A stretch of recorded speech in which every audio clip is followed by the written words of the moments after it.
Hello students, आप सबका SBN group of education में स्वागत है। आज मैं आपको माध्यमिक शिक्षा बोर्ड कक्षा 10 की हिंदी व्याकरण पर में पूछे जाने वाले प्रश्न विशेषण के बारे में बताने जा रहा हूँ। विशेषण क्या है और ये कितने प्रकार का होता है। सबसे पहले हम इसकी परिभाषा देखते हैं। विशेषण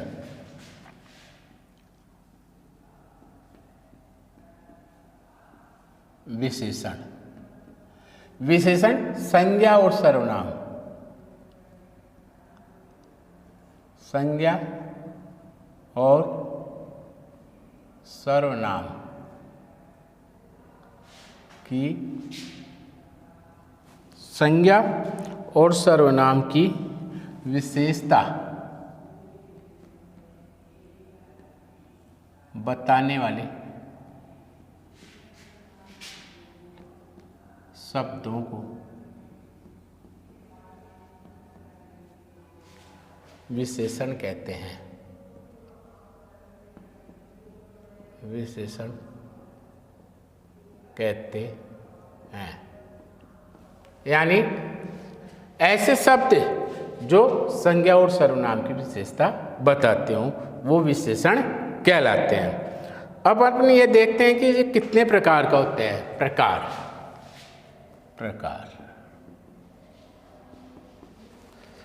विशेषण को हम 6 भागों में मुख्यतः रूप से 4 भागों में बांटते हैं। सबसे पहले है गुणवाचक विशेषण। गुणवाचक विशेषण,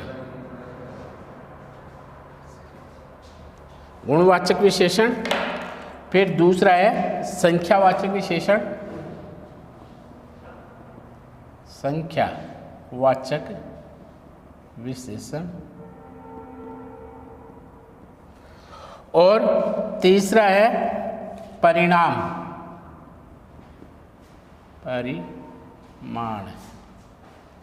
वाचक विशेषण। और चौथा है वो संकेतवाचक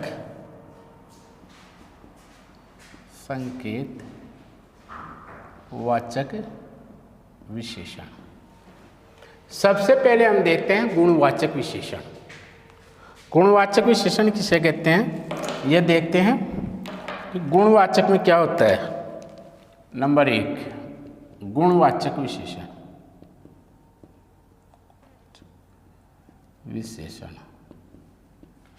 जो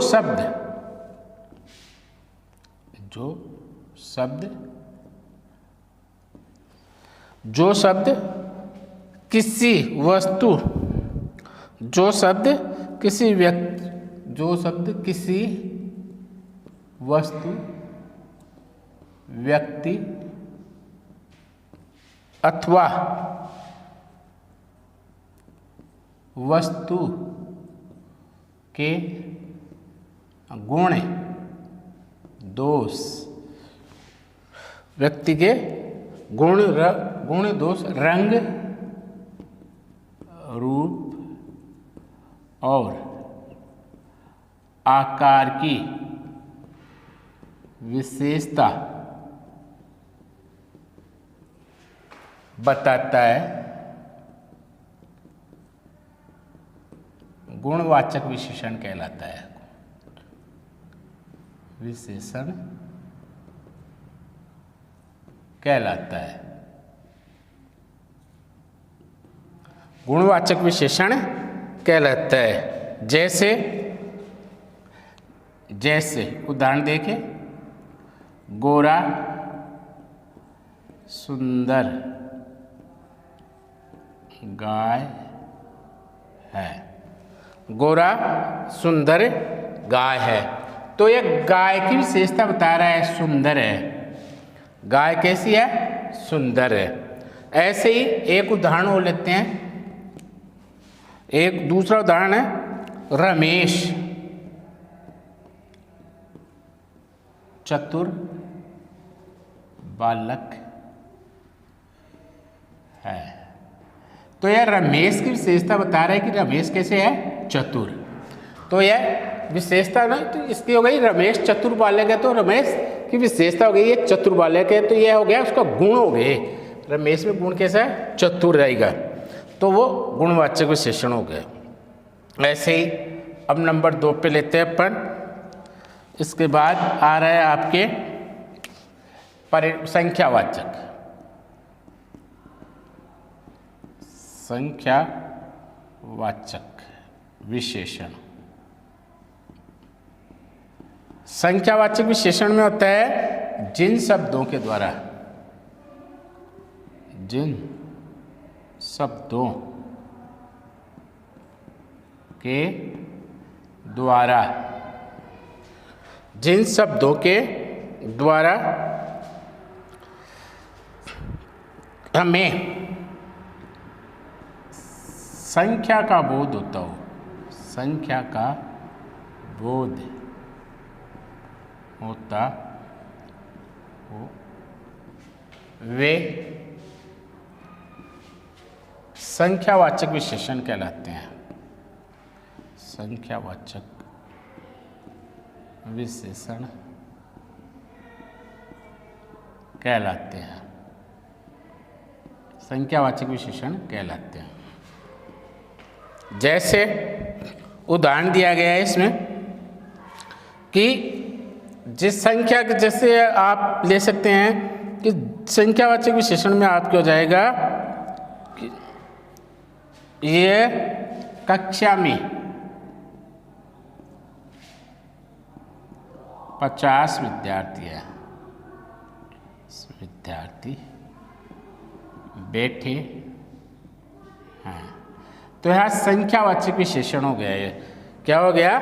संख्यावाचक। कक्षा में कितने विद्यार्थी बैठे हैं? 50 विद्यार्थी बैठे हैं।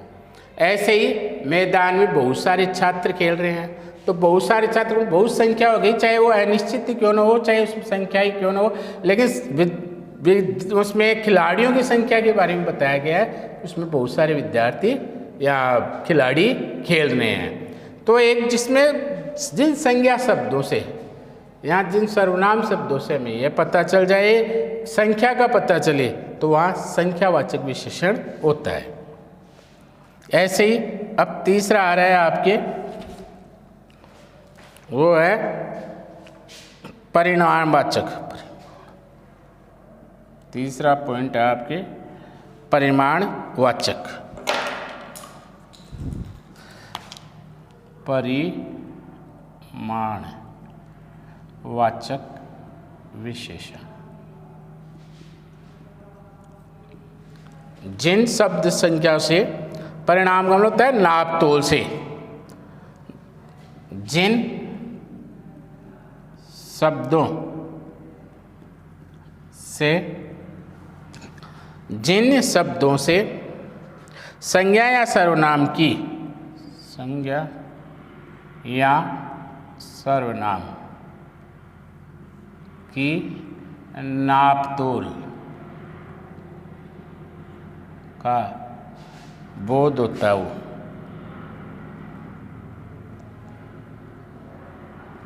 बोध होता हो, परिणामवाचक, परिमाणवाचक विशेषण कहलाते हैं।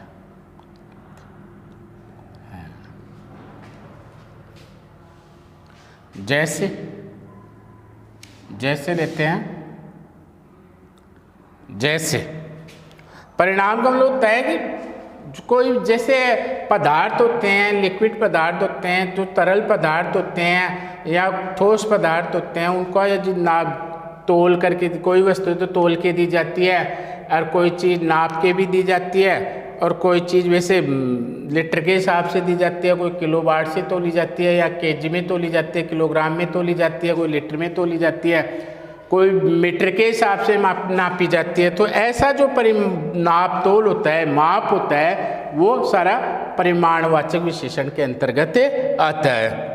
जैसे 2 किलो चीनी दीजिए, जैसे 2 किलो चीनी दीजिए, 2 किलो चीनी दें। है ना। आधा गिलास पानी दो, आधा गिलास पानी देना। ऐसे ही पदार्थों को या वस्तुओं को तोल के माप के दिया जाता है, वे सारे परिणामवाचक विशेषण के अंतर्गत शामिल किए जाते हैं। इसके बाद में आ रहा है संकेतवाचक, संकेतवाचक विशेषण। संकेतवाचक मतलब संकेत जिस तरफ होता है, संज्ञा और सर्वनाम की तरफ जिससे संकेत करते हैं, वहाँ जहाँ संकेत किया जाता है संज्ञा और सर्वनाम की तरफ, तो वो संकेतवाचक विशेषण कहलाते हैं। जैसे जो विशेषण शब्द, जो विशेषण शब्द, संज्ञा और सर्वनाम, संज्ञा और सर्वनाम, संज्ञा और सर्वनाम की ओर, संज्ञा और सर्वनाम की ओर संकेत करता है,